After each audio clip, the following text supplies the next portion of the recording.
Hi అండి, అందరూ ఎలా ఉన్నారు? నేను చాలా బాగున్నానండి. మీరు కూడా బాగున్నారు అనుకుంటున్నాను. Welcome back to Bujjamma recipe.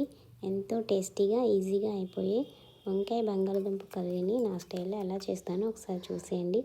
ముందుగా స్టవ్ వెలిగించి ఒక ప్యాన్ పెట్టుకోండి.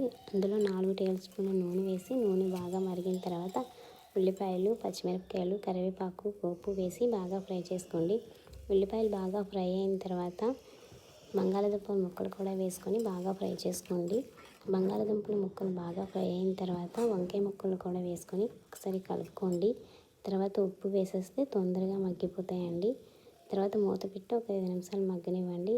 ఇంక మూత తీసి అల్లం వెల్లుల్లి పేస్ట్ వేసుకొని బాగా ఫ్రై చేసుకోండి. అలాగే టమాటా ముక్కలను కూడా వేసుకొని ఒకసారి బాగా కలుపుకొని మూత పెట్టి 5 నిమిషాలు సిమ్లోనే మగ్గనివ్వండి.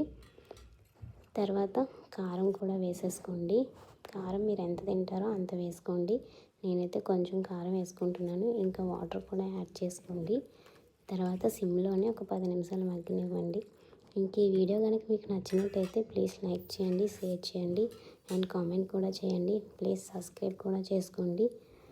ఇంకా కూర అనేది ఇలా రెడీ అయిందండి. Thank you so much.